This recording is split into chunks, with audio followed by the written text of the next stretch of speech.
Rizal arrived in Manila accompanied by his sister Lucia on the 26th of June. Like the heroes of old, he was awaited by a crowd watching or spying on him before he was consecrated to history. The Carabineers, headed by the commandant, a captain and lieutenant of the Guardia Civil Veterana, and a sergeant in civil clothes were there. The disguised sergeant followed Rizal to find where they were going to stay. Rizal and his sister Lucia registered at the Hotel del Oriente, the best and the most modern hotel at that time. It was also considered one of the most elegant accommodations in the city. In the afternoon, at 4 o'clock, Rizal proceeded to Malacañang Palace, residence of Governor General Eulogio Despojol. General requested him to come back at 7 o'clock in the evening. At that hour, the interview started, and as a result, Despojol annulled the deportation of Rizal's father. He annulled the deportation order of Francisco Mercado, Jose Rizal's father, as a gesture of goodwill towards Rizal. Another meeting was arranged for Wednesday the 29th, or 3 days later. From Malacañang, he proceeded to see his sister Narcisa and Saturnina. On the following day, Rizal left by train to visit various towns, where some of his companions in Spain resided. Among them are Pedro Lactao, Timoteo Paez, and the parents of Valentin Pintura. On Wednesday, 29th, he went back to Malacañang for his appointment with the Governor General. The meeting focused on Rizal's Borneo colony proposal and the revocation of his father's deportation.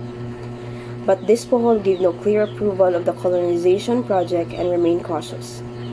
On Thursday, he had another meeting with Despojol.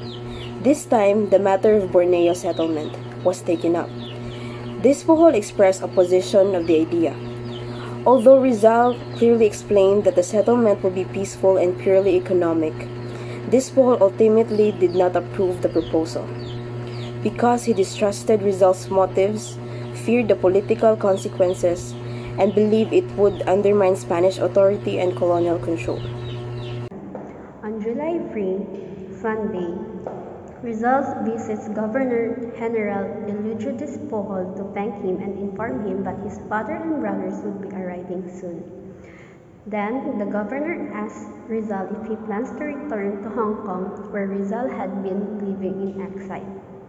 They both agreed to meet again on Wednesday, July 6, for further discussion. That same night, La Liga Filipina, a reformist civic organization promoting unity, mutual aid, and peaceful reform, was founded at the house of the Red Teo Ong Jongko. And on July 5th, Tuesday, the Spanish authorities raided and searched the house that Rizal had previously visited, or houses rather, suggesting they were already suspicious of his activities and possible subversive intentions.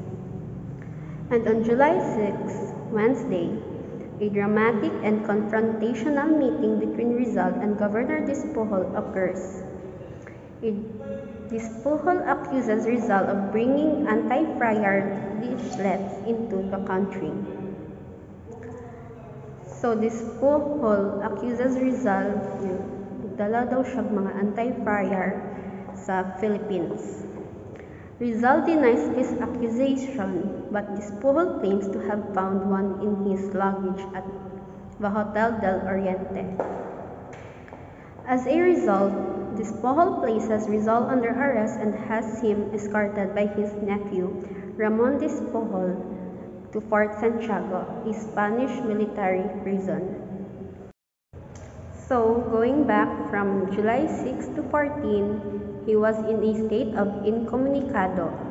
The same night that Rizal was held incommunicado at Fort Santiago, a group of resolute men secretly met in the house of Deodato Arellano.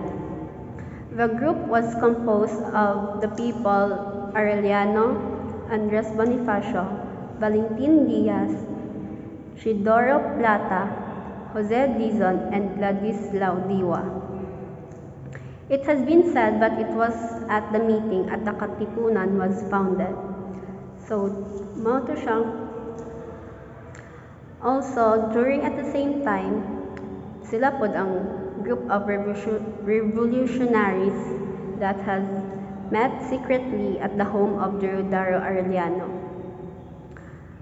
In the significance of the secret meeting, the men present at the secret meeting, Andres Bonifacio, Valentin Diaz, Teodoro Plata, Jose Dizon, Ladislao Diwa, and Arellano would go to found the Katipunan.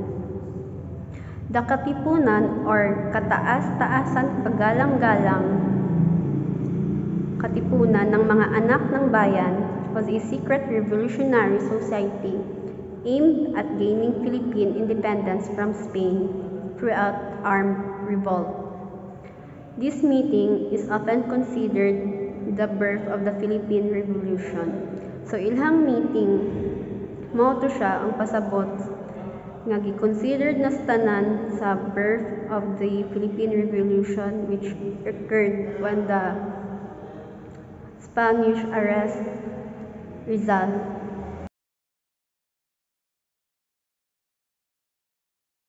Good evening, sir. This is John Herbie Bigolde from Section M, assigned to report Rizal exile in the Pitan up to Rizal, an educator in this presentation.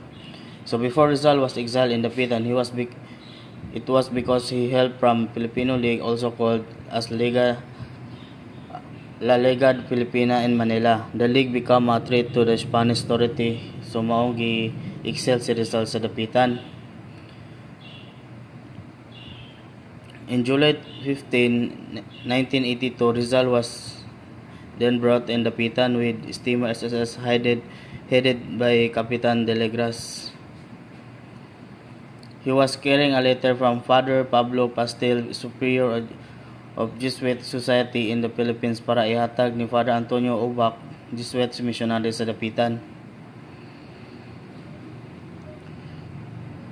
Ang sulod sa letter are the following condition. First, Rizal should be public retract or bawion ni ang mga gipanghimo against or concerning religion, make positive statement kabayan sa religion.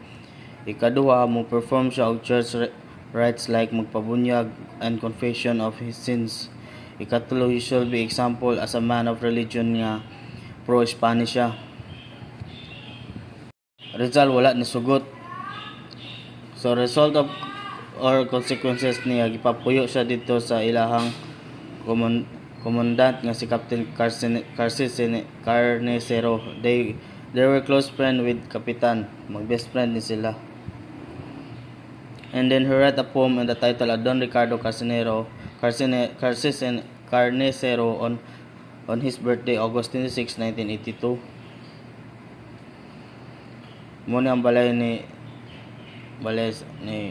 Juan Carnicero.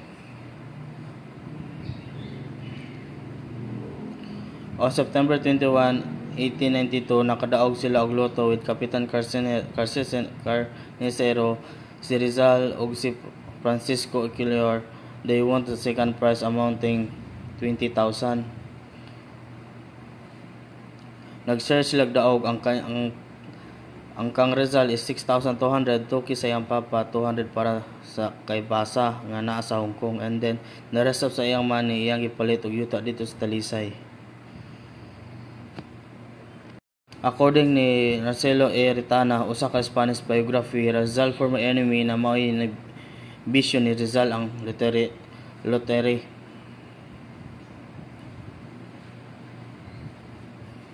They had a debate with Father Pastel. Father Pastel gave Rizal a book by Sarda, together with an advice that Rizal should be stop all his foolishness, mahadiras about his view in religion, and his stand sa iyang kaugalingon na judgment and dignity. Rizal was better against the friar because he knows the doing behind the clock of religion.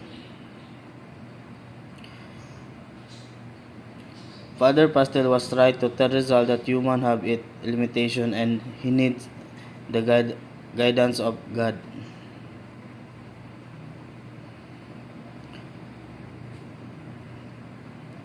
Despite Despite of their debates, the two of them were still friends. Father Pastillas gave Rizal a copy of Imitation de Cristo by Father Thomas Kempis, and in return Rizal gave a Mass of St. Paul in which Rizal continued to hear Mass and celebrate religion event. Along his journey in Dapitan, he challenged a freshman to do well, named Juan Lardet, freshman businessman.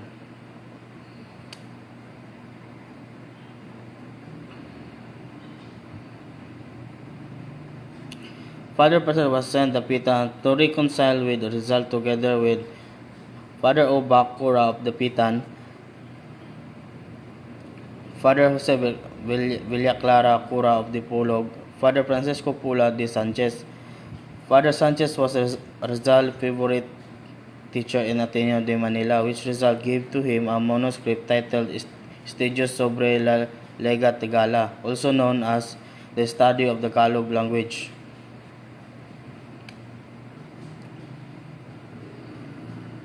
Mauni ang balay ni Rizal sa Dapitan. This was the land that Rizal purchased when he won the lottery.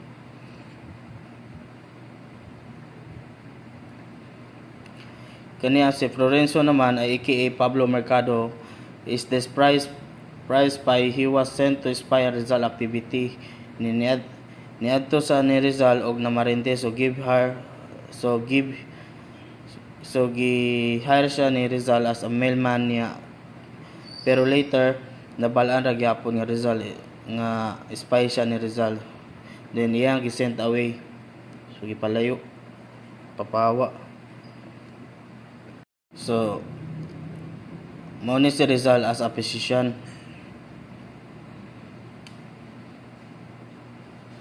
One of his patients was his mother, Doña Torora, which he operated her right eye.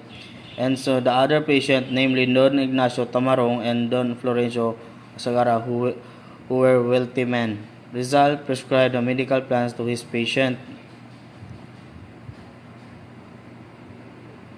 So Rizal was an engineer in his time in Dapitan, and he provided his town people clean water by constructing water work system.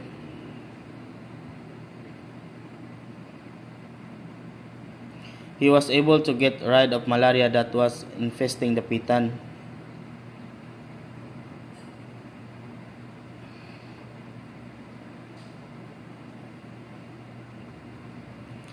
He equipped the town with light system using 500 pesos that one of his patients paid him, and remodeled the plaza and made huge relief map of Mindanao out of earth, stone, and grass.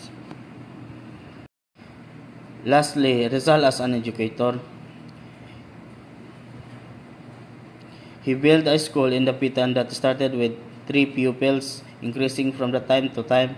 The school is free of tuition, but he made the pupil help him to work in garden and construction project. Ilang klase from 2 p.m. to 4 p.m. only. He followed the imperial system like Ateneo. And during the recess time, magdaog sila, magprono sila og fruit trees and mangguna. After classes na sila extracurricular activity like gymnastic, boxing, wrestling, stones throwing, swimming, harness, and boating. And in honor of the Talisay, he write a poem, Hymn of Talisay. This is the end of my report. Thank you, sir.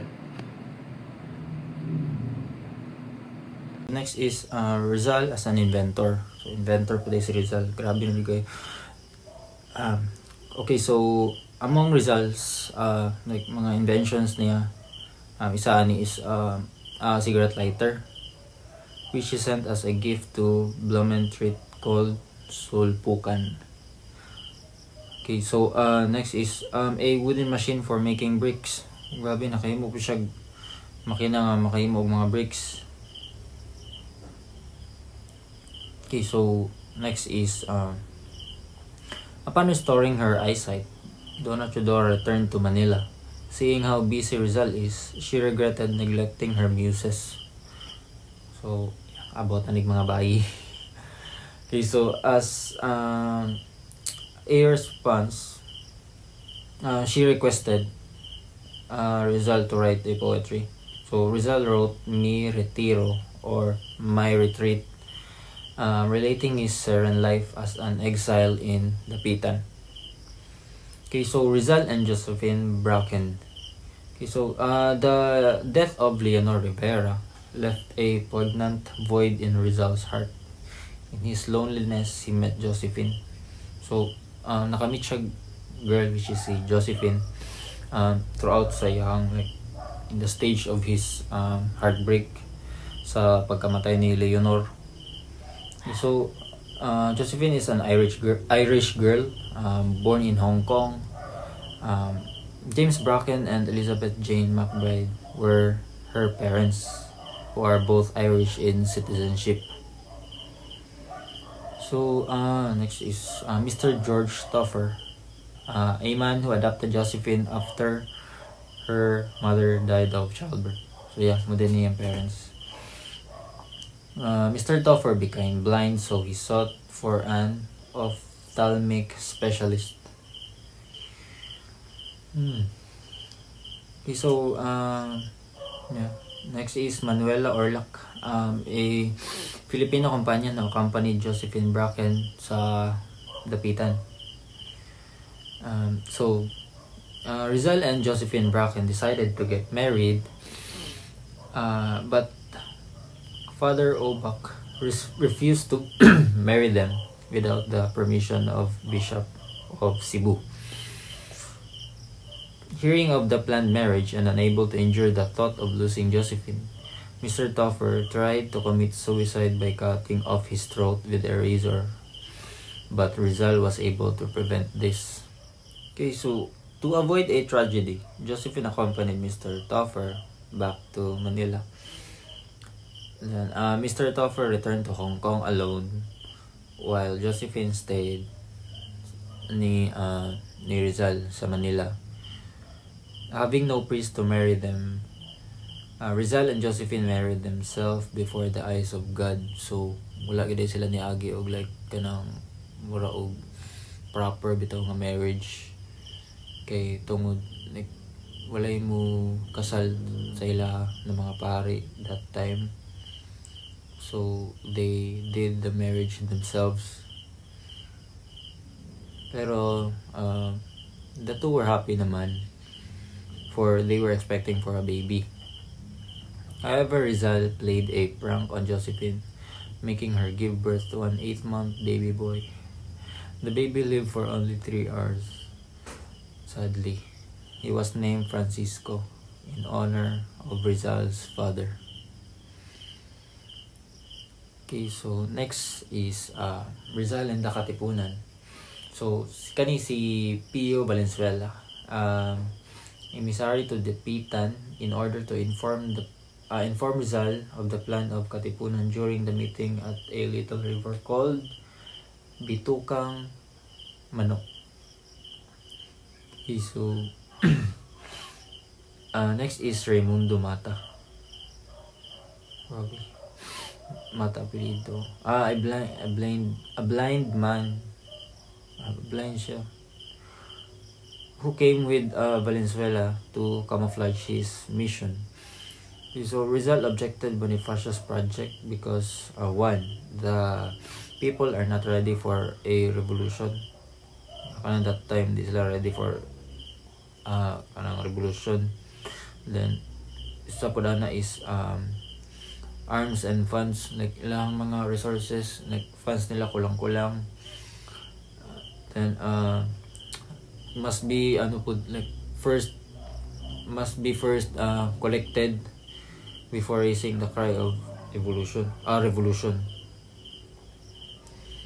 Okay, so next is volunteers as military doctor in Cuba. When Cuba was under revolution and raging yellow fever epidemic, Rizal wrote to Governor General Ramon Blanco offering his services as a military doctor. Governor Blanco later notified Rizal of the acceptance of the offer. The notification came along with an instruction of acquiring first a pass for Manila from the politico-military commander of Dapitan. Okay, so the Song of the Traveler. So upon receiving the acceptance of his offer to go to Europe, then to Cuba, to help in the curing of patients suffering like yellow fever, he wrote a poem, El Canto del Viajero. So, meanwhile in España, steamer which brought to Rizal to Manila from Dapitan. Rizal was accompanied by Josephine, Narcisa, Angelica, Narcisa's daughter, and his 3 nephews and 6 pupils. So as a farewell, Dapitan played the Dolores funeral march of Chopin. He stayed in Dapitan for about 4 years, 13 days, and a few hours.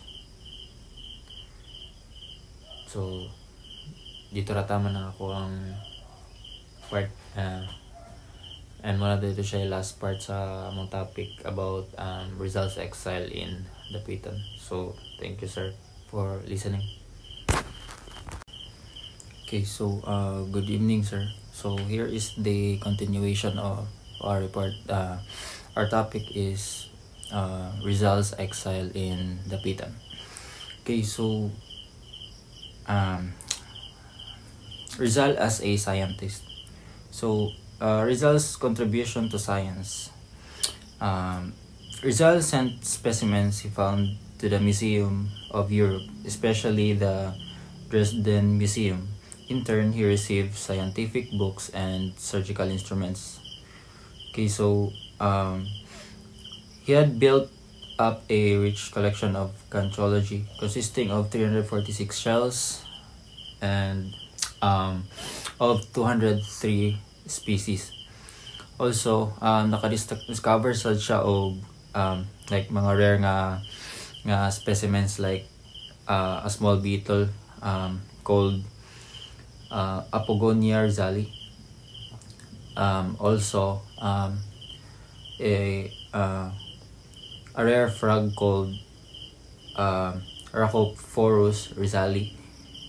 Then also a Draco rizali or called or a flying dragon. Okay, so next is Rizal as a linguist. So linguist pud si Rizal.